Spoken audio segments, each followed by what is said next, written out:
Assalamualaikum warahmatullahi wabarakatuh. Halo, selamat pagi anak-anak. Bagaimana kabar kalian hari ini? Semoga dalam keadaan sehat walafiat. Senang sekali Ibu Yusni Agustina dapat menjumpai kalian kembali dalam mata pelajaran bahasa Indonesia. Bagaimana? Masih semangat kan belajarnya meskipun kita masih pembelajaran jarak jauh? Oke, untuk pertemuan kali ini, Ibu akan membahas materi bab 8, yaitu puisi. Nah, Ibu yakin kalian sudah tidak asing dengan puisi ya. Dulu waktu SMP mungkin pernah belajar tentang puisi. Nah, di kelas 10 ini kita akan lebih mendalami kembali materi tentang puisi. Oke. Sebelum kita membahas materi puisi, Ibu akan sajikan beberapa contoh puisi. Silahkan kalian amati di sini ada puisi pertama yaitu Sembahyang Rumputan. Silahkan kalian amati nih puisinya terdiri dari beberapa bait, beberapa baris. Lalu perhatikan juga pilihan katanya, apakah menggunakan kata-kata biasa atau kata-katanya yang indah. Rimanya, silahkan kalian perhatikan dari puisi ini. Oke, lanjut nih, ini puisi tadi lanjutannya ya. Berikutnya kita perhatikan puisi yang kedua berjudul Gadis Peminta-Minta. Nah, di sini puisinya terdiri dari beberapa bait. Nah, bagaimana nih pilihan katanya, rimanya? Silahkan kalian perhatikan rimanya, pilihan katanya. Oke, kalau sudah, nah Ibu sekarang akan membahas tentang pengertian puisi. Nah, apa sih puisi? Puisi adalah sebuah karya sastra berupa ungkapan perasaan seseorang yang dituangkan dalam bentuk kata-kata yang indah dan padat makna, serta syarat dengan kiasan.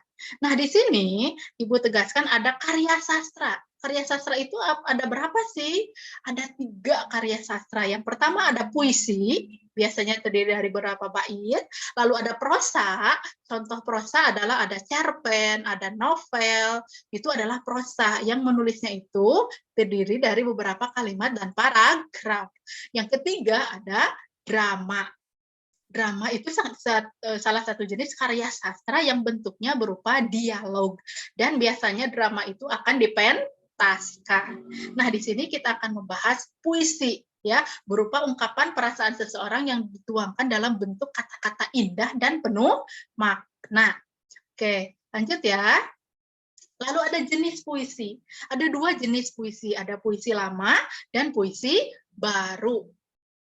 Ya, puisi lama contohnya ada pantun, ada syair, gurindam, karmina, itu adalah puisi lama. Sedangkan puisi baru atau modern adalah puisi yang dimulai pada angkatan 45, itu angkatan Khairil Anwar. Biasanya itu nulisnya itu sudah modern ya, sudah tidak terikat dengan aturan. Nah, puisi lama itu biasanya terikat dengan kriteria penulisan atau aturan. Contoh seperti pantun, setiap bait harus 4 baris. Setiap baris harus 8 sampai 12 suku kata. Memiliki rima AB, memiliki sampiran dan isi. Beda lagi dengan syair. Syair itu setiap bait harus 4 baris. Ya, setiap baris memiliki 8 sampai 12 suku kata. Memiliki rima A. Nah, itu terikat dengan aturan. Sedangkan puisi baru itu tidak terikat dengan aturan. Jadi kalian bebas berekspresi, mau berapa bait, mau berapa baris, mau berapa suku kata, mau bagaimana bentuknya, itu bebas di puisi baru atau modern. Nah, berikutnya kita akan memasuki struktur puisi atau unsur puisi. Ada 2 unsur puisi, ada unsur fisik dan unsur batin. Unsur fisik artinya bisa dilihat dengan kasat mata bentuknya, bentuk puisi dari luar, itu adalah unsur fisik. Unsur fisik terbagi menjadi 6.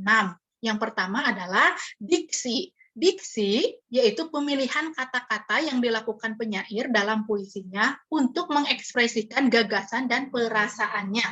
Nah, di sini penyair harus cermat dalam memilih kata-kata agar dapat mewakili makna yang disampaikan serta menimbulkan efek estetis atau keindahan.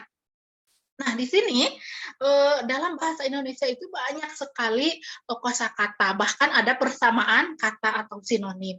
Misalnya, untuk mengungkapkan perasaan bahagia si penyair, penyair bisa memilih kosakata senang, riang, gembira, sukacita, tertawa, tersenyum, berbunga-bunga. Itu mengungkapkan perasaan sedang bahagia. Nah, tergantung konteksnya. Makanya penyair harus pandai memilah dan memilih kata-kata yang akan digunakan dalam puisi, sehingga puisinya itu memiliki unsur keindahan atau estetis dan kaya dengan makna. Contoh di sini, kita perhatikan diksi yang digunakan dalam judul Sembahyang Rumputan. Dari segi judulnya saja di sini sudah unik ya, sudah tidak biasa, sembahyang rumputan. Masa sih rumput sembahyang? Nah, di sini kenapa memilih kata sembahyang? Sembahyang kalau di Islam itu identik dengan sholat ya. Kenapa tidak sholat? Kenapa rumputan? Kenapa tidak rumput saja? Kenapa memakai akhiran an? Nah, kita lihat keseluruhannya. Walau kau bungkam suara azan, walau kau gusur rumah-rumah Tuhan. Di sini ada rumah-rumah Tuhan. Rumah Tuhan itu mungkin makna lainnya adalah masjid. Tapi mengapa penyair memilih kata rumah Tuhan? Kenapa tidak masjid? Karena kalau di sini ditulis masjid, kau gusur masjid, tidak selaras, tidak harmonis dengan kata sebelumnya, dengan bunyi akhir larik pertama. Aku rumputan. Kenapa tidak aku rumput? Karena tidak estetis mungkin di sini ya. Bahkan di sini penyair pun memasukkan bacaan sholat dalam puisinya ya. Di sini kita sangat bagus sekali ya. Di sini penyair dalam membuat puisi. Topan menyapu luas padang, tubuhku bergoyang-goyang, tetap teguh dalam sembahyang. Di sini ada diksi padang goyang sembahyang. Ini tentu saja tidak asal-asalan dipilih oleh penyair, pasti sudah mempertimbangkan nilai estetis maupun maknanya. Akarku mengurat di bumi, tak berhenti mengucap salawat Nabi. Ada bumi, Nabi. Ini sangat enak didengar ya, berarti rima dia memperhatikan rima ya. Nah, sembahyangku sembahyang rumputan, sembahyang penyerahan jiwa badan, yang rindu berbaring di pangkuan Tuhan. Penyerahan jiwa badan, rindu berbaring di pangkuan Tuhan. Ini diksinya sangat bagus ya, tidak biasa. Dan di sini penuh makna, juga bisa menimbulkan efek estetis atau keindahan. Aku rumputan, kekasih Tuhan. Wah, di sini ada penulis mencantumkan kata kekasih Tuhan. Di sini seolah-olah menimbulkan efek yang sangat indah dan penuh makna ya. Di sini menggambarkan bahwa penyair begitu dekat dengan Tuhan. Oke, lanjut ya. Nah, di sini yang tadi juga seperti gadis peminta-minta ya, gadis peminta-minta tadi juga itu dipilih oleh penyair untuk menggambarkan seorang pengemis ya, pengemis kecil. Cuman dia tidak mencantumkan kata pengemis karena pengemis itu memiliki konotasi yang negatif. Makanya penyair memilih diksi gadis peminta-minta. Itu lebih enak didengar maupun lebih enak dibaca daripada memilih diksi pengemis kecil misalnya seperti itu. Oke ya, lanjut ke unsur fisik kedua adalah imaji atau citraan, yaitu kata yang bisa mengungkapkan pengalaman indrawi. Jadi di sini citraan ini ada citraan yang berhubungan dengan alat indera. Jadi ketika kita membaca puisi, alat indera kita itu membayangkan, berimajinasi dengan apakah menggunakan indera penglihatan atau visual, pendengaran, perasaan, ataupun penciuman. Nah, di sini maksud dari penggunaan imaji dalam puisi adalah untuk menimbulkan efek seakan-akan pembaca itu bisa melihat, mendengar, dan merasakan apa yang dialami oleh penyair dengan membayangkannya, dengan mengimajinasikannya. Contoh, denting piano kala jemari menari. Denting piano, ketika kita membaca puisi ini, denting piano, berarti imajinasi kita membayangkannya itu menggunakan indera pendengaran atau audio. Kala jemari menari, ketika kita baca ini, berarti imaji kita menggunakan imaji visual atau penglihatan. Lanjut, hamparan langit maha sempurna, bertahta bintang-bintang angkasa. Ketika kita membaca ini, imajinasi kita menggunakan imaji visual atau citraan penglihatan. Oke, sampai sini paham? Oke, kita lihat ke sini, ke gadis peminta-minta. Setiap kita bertemu gadis kecil berkaleng kecil, tentu saja ini menggunakan imaji visual. Kita bisa mengamati bahwa gadis kecil itu membawa kaleng kecil.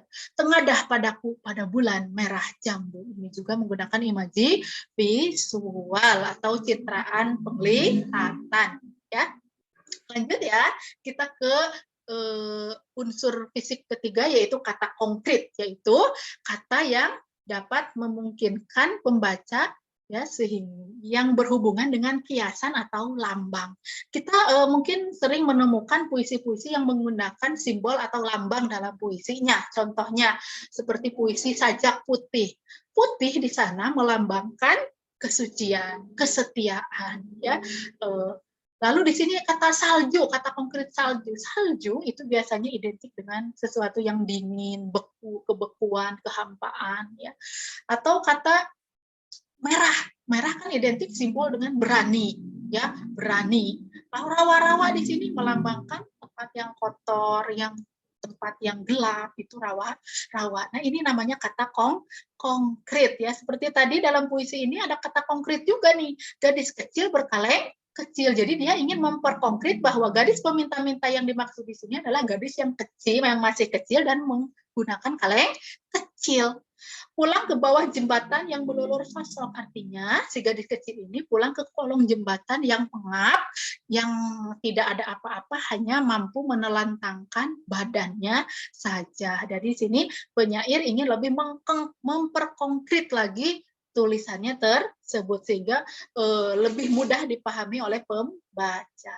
Oke, kita lanjut ya ke unsur keempat, yaitu rima atau persamaan bunyi. Nah, di sini rima itu identik dengan persamaan bunyi baik di awal, tengah, atau akhir. Tapi sebenarnya rima itu bukan sekedar bunyi saja, bisa juga berupa pengulangan kata yang sama. Contohnya, Tuhanku, dalam termangu aku masih menyebut namamu. Tuhanku, termangu, namamu. Ini pengulangan bunyi u di akhir baris puisi. Biar susah sungguh mengingat kau penuh seluruh, ada pengulangan bunyi u.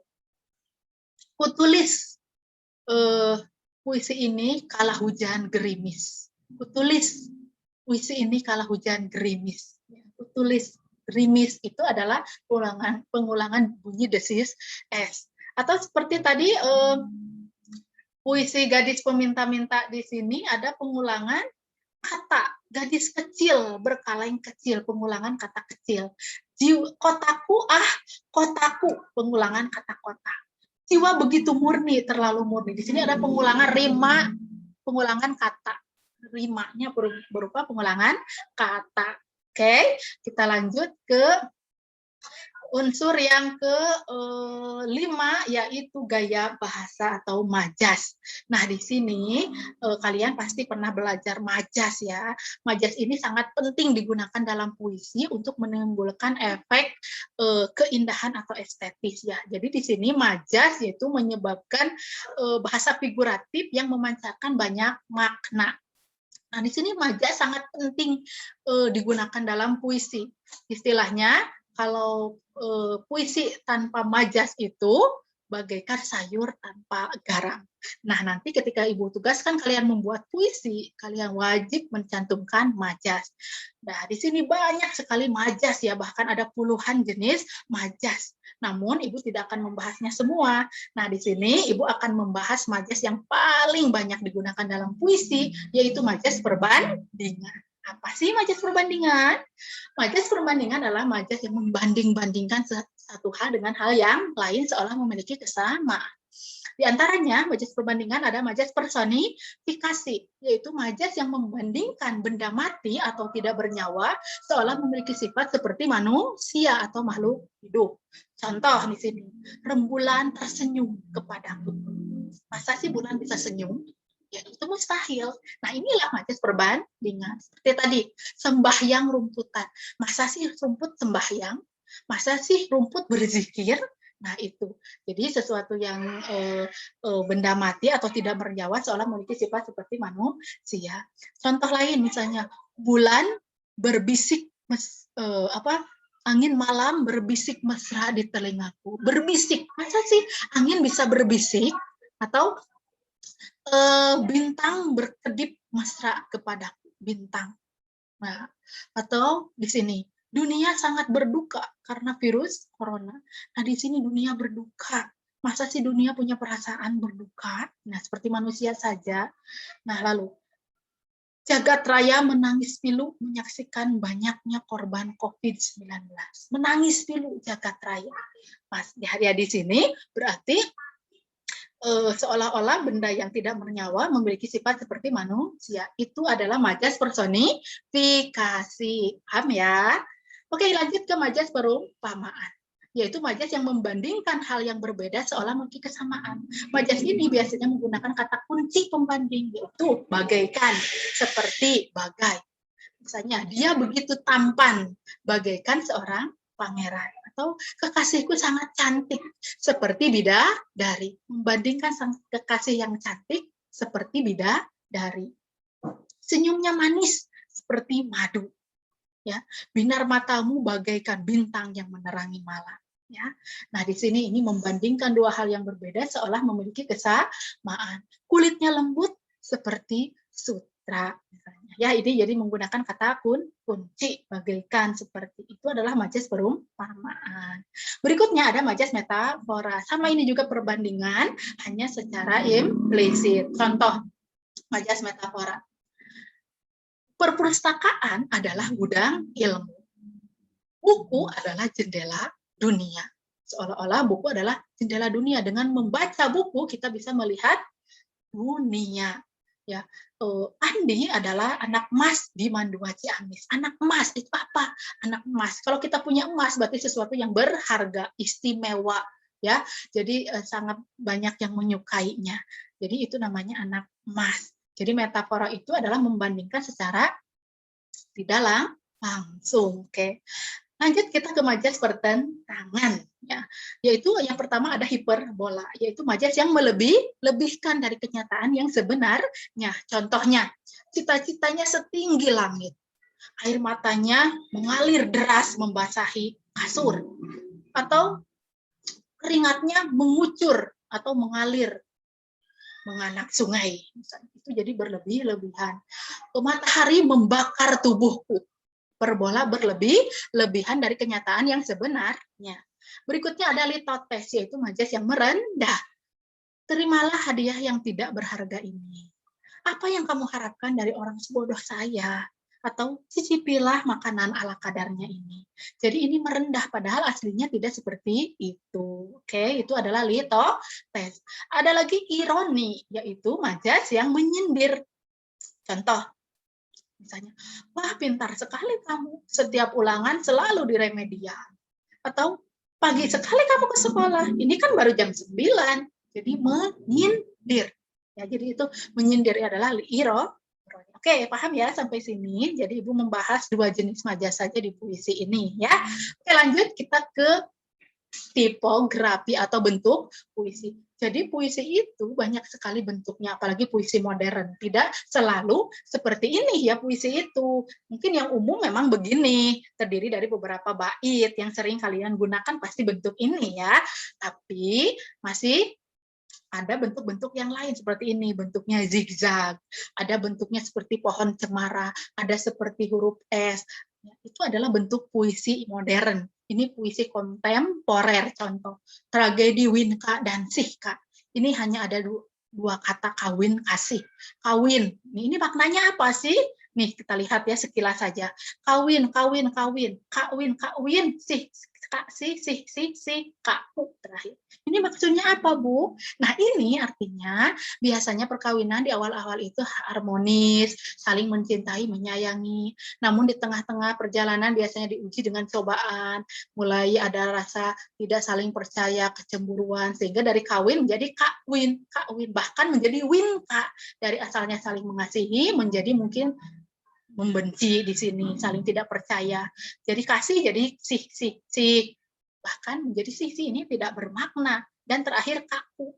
Pernikahannya sudah tidak bermakna lagi, tidak harmonis lagi. Jadi di sini yang awalnya harmonis, bisa saja kalau di perjalanan tidak mau bisa menahan godaan, bisa berubah menjadi kaku atau bisa berujung dengan perceraian. Ini kurang lebih makna dari tragedi Winka dan Sihka, puisi kontemporer. Oke ya, paham? Kita lanjut ke unsur batin puisi. Yang pertama ada tema, yaitu gagasan pokok yang dikemukakan penyair. Gagasan pokok itu begitu kuat mendesak dalam jiwa penyair sehingga menjadi landasan utama penyampaian puisinya. Misalnya puisi tadi yang sembahyang rumputan. Penyair begitu merasa dekat dengan Tuhan, makanya dia membuat puisi dengan tema ketuhanan. Lalu puisi kedua, gadis meminta-minta. Penyair mungkin merasa iba, merasa terharu dengan banyaknya pengemis cilik atau gadis peminta-minta di ibu kota. Makanya dia merasa terbawa, terenyuhnya, sehingga dia menuliskannya dalam bentuk puisi gadis peminta-minta. Atau misalnya jika kamu sedang jatuh cinta, pasti kamu menulis puisinya tentang tema percintaan. Ya. Oke, itu adalah tema gagasan pokok yang dikemukakan penyair. Nah, tema ini beda ya dengan judul. Kalau judul itu, kalau tema itu sifatnya umum, kalau judul itu sifatnya khusus. Ya. Lalu ada nada, yaitu sikap penyair terhadap pembaca. Bisa bernada mendikte, menasehati, ataupun menggurui, atau hanya sekedar memaparkan saja, yaitu nada. Dan berikutnya ada suasana, adalah keadaan jiwa pembaca setelah membaca itu. Misalnya tadi suasana hati kamu setelah membaca puisi Sembahyang Rumputan, bagaimana suasana hati kamu? Oh, kamu merasa tersindir, misalnya, bahwa rumput saja bisa sembahyang, bisa berzikir kepada Tuhan, bisa begitu dekat dengan Tuhan. Mengapa saya manusia merasa jauh dengan Tuhan? Mungkin dengan itu jiwanya semakin dekat dengan Tuhan. Berikutnya amanat. Ya, amanat adalah pesan yang ingin disampaikan penyair kepada pembaca yang terdapat dalam puisi tersebut. Amanat, pesan. Misalnya tadi puisi gadis meminta-minta. Apa sih amanatnya? Amanatnya bahwa kita tidak boleh menilai seseorang dari fisiknya saja, dari luarnya saja, karena semua manusia itu sama di hadapan Tuhan. Yang membedakan adalah tingkat keimanan dan ketakwaannya terhadap Tuhan. Jadi kita jangan menilai seseorang dari luarnya saja, dari pangkatnya, dari kedudukan, dari jabatan.